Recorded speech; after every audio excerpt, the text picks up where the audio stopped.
Good morning, sirs. Mil Crigonan, DCRH. As not to preempt the statement of Attorney Lotok this afternoon, pero bang possibility, sir, na baka mabanggit yung ginawang investigasyon ng NBI to identify the assassin or kinausap ni Vice President Sara Duterte?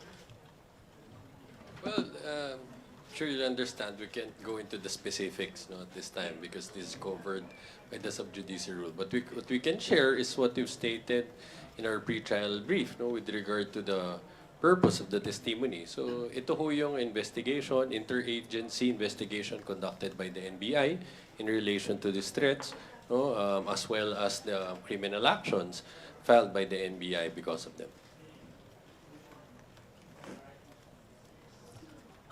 Follow-up lang, sir, doon sa request ng defense panel. Siguro si Kong Pao na lang magsagot.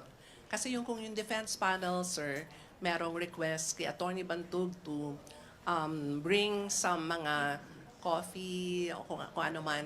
Sa prosecution ba, meron din po tayong request?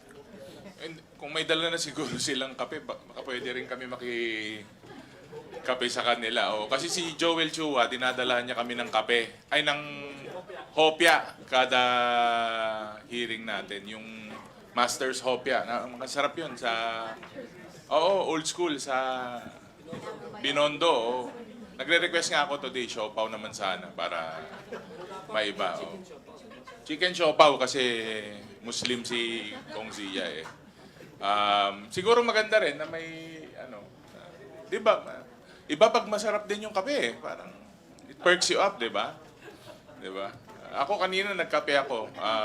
Cold brew with oat milk. Sarap. Healthy. Sarap. Masarap siya. Sana kung may sobra sila, bigyan nila kami.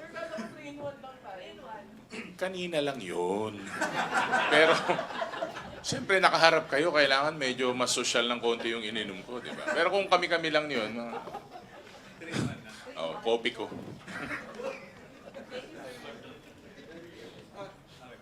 Hi, Kongs and Attorney. Good morning po.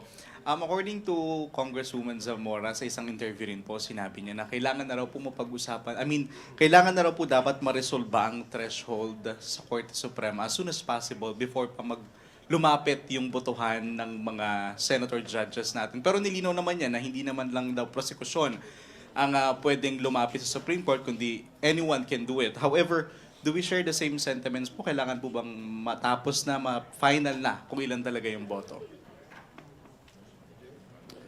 Well, at this time, our position on this has been consistent from the very start. We don't engage in vote counting. At the end of the day, ang priority namin dito is to establish an airtight case. Siguraduhin natin ang kaso natin, this will be backed by solid evidence. Para pagtapos ho ng paglilitis na to, regardless kung ano ho yung magiging final na interpretation ng two-thirds threshold, makukuha ho natin yung numero na yan. So yan ho ang priority ng prosecution from the start and it remains to be our priority until now. So, but of course, we respect the statement given by the presiding officer that this matter could be taken up to the Supreme Court by any interested person. But insofar as the prosecution is concerned, nakatutok ho kami dito sa paglilitis na to at paglalatago ng aming ebidensya. Dadagdag ko lang. I think yung issue ng threshold, it's an indication how important this impeachment trial to the public is. Kasi narinig natin yung opinion, samut-saring opinion from the legal community. Hindi po ito nag-emanate from the prosecution itself. It came out during the first discussion nung na-ensure na meron ng transmittal ng impeachment complaints sa Senado. With the current setup, with the current membership now of the Senate, kasi alam naman po natin, iba sa ating kanilang mga kasamahan ay facing individual legal challenges. So ito'y indikasyon na talagang taong bayan ay gusto nilang umunsad itong trial na to by making sure that whatever is would be the threshold, it would render the Senate responsive to the current situation that they're in right now insofar as the membership is concerned. Nagpapakita lang ito gaano kaimportante itong Senado at yung taong bayan na gusto nilang matapos yung proseso na walang magiging hadlang or legal na problema pagdating dun sa punto na sila na ang korte ay magbibigay na ng kanilang judgment. Well, maraming schools of thought, no? Maraming opinion na lumalabas tungkol dito sa threshold na ito, no? And the prosecution is not involved in the political arithmetic, no, so to speak. Ayaw natin yan dahil hindi pa naman siguro panahon, no? But if anyone raises this before the Supreme Court, then it's a welcome development. Whatever the decision of the court will be, of course, the prosecution panel will respect that.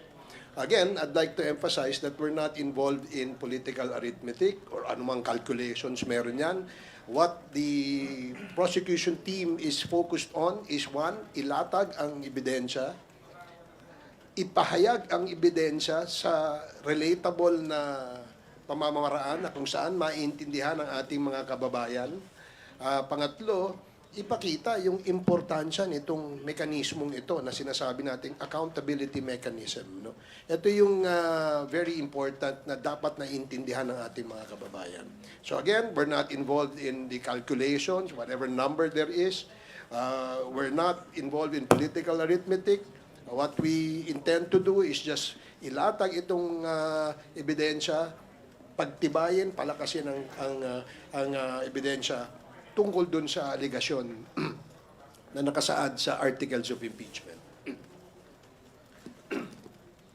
Some members of the prosecution na sinasabi po nila, question, I mean, for them, dapat ibaba yung threshold, especially Congressman Luistro and Congressman Zamora. According to Congressman Zamora sa isang interview nung isang araw, naniniwala siya na movable yung 16. Are all prosecutors po have the same opinion with the threshold? I think they made it clear when they give these statements that these are their own personal opinion, no, and not necessarily reflective of the official position of the prosecution panel as a whole. No? So, again, tulad ho ng sinabi ni former Congressman Ace Barber. So, may dalawa ho kasing schools of thoughts dyan, no? Meron isa, yung restrictive, no, na sinasabi, it has to be just 16. Meron naman ho yung mas functional, no, na interpretation, which is, kailangan mong tignan din yan, no, na pag sinabi mong 2/3 of the Senate, members of the Senate, titignan mo lang kung sino yung mga functioning members, no? Kung hindi naman nakapag-participate in the first place, didn't even take their oath or didn't hear the evidence, how can their vote be considered? So, lahat naman yan, valid points yan. But at the end of the day, ang prosecution right now, again, we're not focused on that. So, we have not taken any official step with respect to this matter. No, kami nananatili ho, yung focus natin nandito ho sa paglilitis na to, no, at tutuloy-tuloy ho natin, siguraduhin na gugulo yung proseso at maglalatag ho kami ng ebidensya dito. Last na lang po question from me. Sa isang interview rin po, sinabi naman ni Attorney Michael Powan, ang ibig sabihin daw po ng bloodbath na sinabi ni VP Sara ay siya raw po yung magiging duguan sa nangyayaring impeachment trial. Pero nga sabi niya, she will remain unbowed. Based on our evidence po, sa tingin niyo ba magiging sugatan at duguan si VP Sara? Never po na intention ng prosecution na magkaroon ng sakitan. Ang intention po talaga ng prosecution ay pananagutan. Hindi ho namin alam kung saan nanggagaling itong dugo na parati po nilang ginagamit sa kanilang mga statement.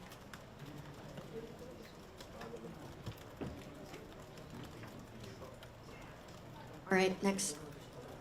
Hi po, good morning po. Marian from TV5. May we confirm lang po yung request ni NBI Director Melvin Matibag. He has asked daw po the prosecution panel to move his court appearance to an earlier date. Before July 20 sana. Kasi may dadaluhan daw po siyang summit in Thailand from July 21 to 22. And ano po ang sagot ng prosecution regarding this?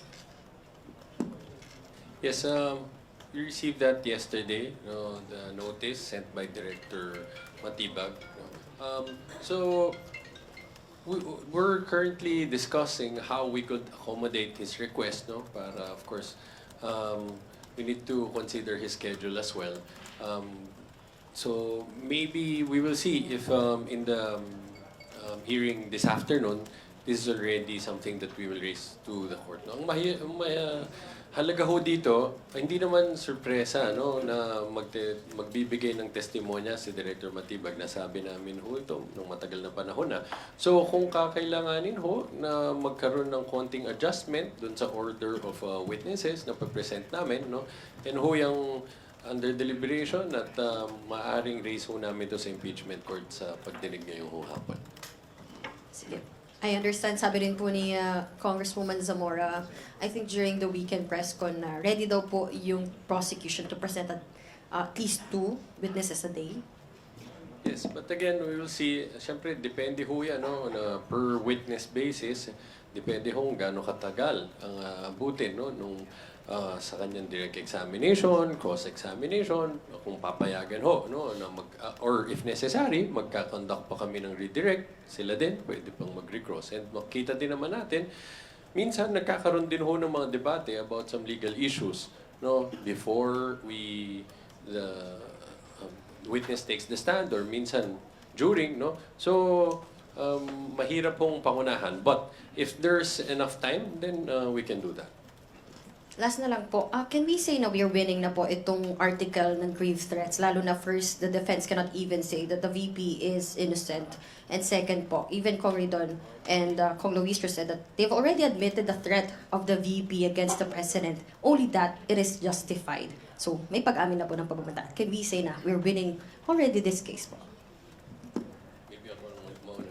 Well, first of all, are we winning? Ultimately, that's a decision that the Constitution has given to the Senate sitting as an impeachment court to make. So hindi ho namin papangunahan. Ano ho?